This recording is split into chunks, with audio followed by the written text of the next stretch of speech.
San Juan capítulo 11. Había un hombre enfermo llamado Lázaro, que era de Betania, el pueblo de María y Marta, sus hermanas. María era la misma que ungió con perfume al Señor y le secó los pies con sus cabellos. Las dos hermanas mandaron a decirle a Jesús: Señor, tu amigo querido está enfermo.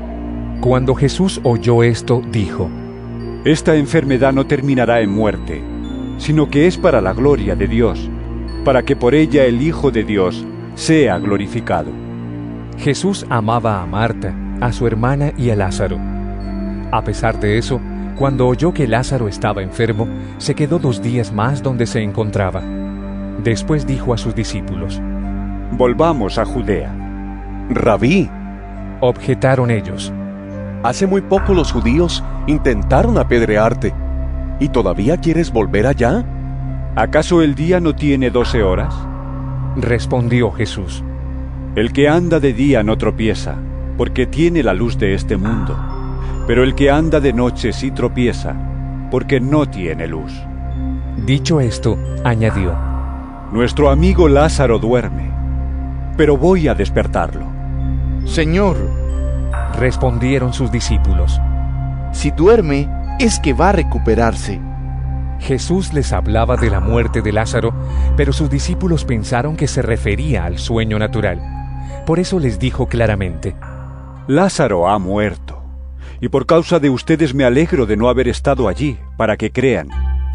Pero vamos a verlo. Entonces Tomás, apodado el Gemelo, dijo a los otros discípulos: Vayamos también nosotros para morir con él. A su llegada, Jesús se encontró con que Lázaro llevaba ya 4 días en el sepulcro. Betania estaba cerca de Jerusalén, como a 3 kilómetros de distancia, y muchos judíos habían ido a casa de Marta y de María a darles el pésame por la muerte de su hermano. Cuando Marta supo que Jesús llegaba, fue a su encuentro, pero María se quedó en la casa. Señor, le dijo Marta a Jesús: si hubieras estado aquí, mi hermano no habría muerto. Pero yo sé que aún ahora Dios te dará todo lo que le pidas. Tu hermano resucitará, le dijo Jesús. Yo sé que resucitará en la resurrección, en el día final, respondió Marta. Entonces Jesús le dijo: Yo soy la resurrección y la vida. El que cree en mí vivirá aunque muera, y todo el que vive y cree en mí no morirá jamás. ¿Crees esto? Sí, Señor. Yo creo que tú eres el Cristo, el Hijo de Dios, el que había de venir al mundo. Dicho esto, Marta regresó a la casa y, llamando a su hermana María, le dijo en privado: El Maestro está aquí y te llama. Cuando María oyó esto, se levantó rápidamente y fue a su encuentro. Jesús aún no había entrado en el pueblo, sino que todavía estaba en el lugar donde Marta se había encontrado con él. Los judíos que habían estado con María en la casa, dándole el pésame, al ver que se había levantado y había salido deprisa, la siguieron, pensando que iba al sepulcro a llorar.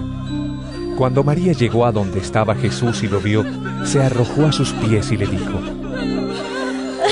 Señor, si hubieras estado aquí, mi hermano no habría muerto.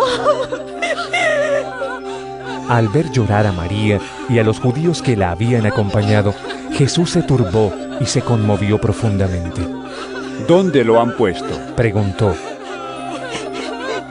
Ven a verlo, Señor, le respondieron.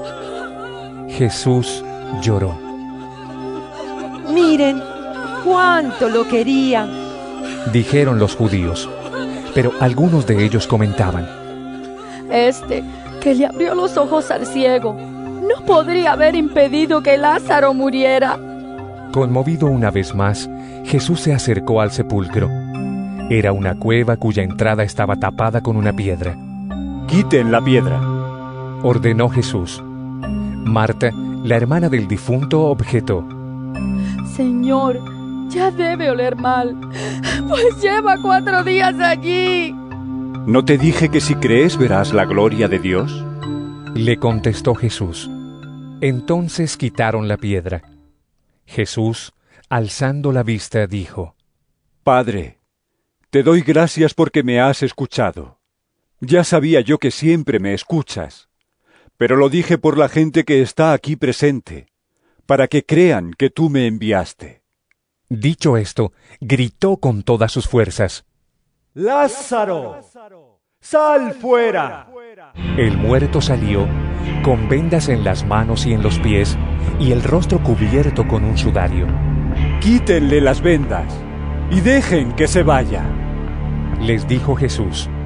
Muchos de los judíos que habían ido a ver a María y que habían presenciado lo hecho por Jesús, creyeron en él. Pero algunos de ellos fueron a ver a los fariseos y les contaron lo que Jesús había hecho. Entonces los jefes de los sacerdotes y los fariseos convocaron a una reunión del consejo. ¿Qué vamos a hacer? Dijeron: Este hombre está haciendo muchas señales milagrosas. Si lo dejamos seguir así, todos van a creer en él, y vendrán los romanos y acabarán con nuestro lugar sagrado, e incluso con nuestra nación. Uno de ellos, llamado Caifás, que ese año era el sumo sacerdote, les dijo: Ustedes no saben nada en absoluto. ¿No entienden que les conviene más que muera un solo hombre por el pueblo, y no que perezca toda la nación? Pero esto no lo dijo por su propia cuenta, sino que como era sumo sacerdote ese año, profetizó que Jesús moriría por la nación judía, y no solo por esa nación, sino también por los hijos de Dios que estaban dispersos, para congregarlos y unificarlos. Así que desde ese día convinieron en quitarle la vida. Por eso Jesús ya no andaba en público entre los judíos. Se retiró más bien a una región cercana al desierto, a un pueblo llamado Efraín, donde se quedó con sus discípulos. Faltaba poco para la Pascua judía, así que muchos subieron del campo a Jerusalén para su purificación ceremonial antes de la Pascua. Andaban buscando a Jesús y mientras estaban en el templo comentaban entre sí: ¿Qué les parece? ¿Acaso no vendrá la fiesta? Por su parte, los jefes de los sacerdotes y los fariseos habían dado la orden de que si alguien llegaba a saber dónde estaba Jesús, debía denunciarlo para que lo arrestaran.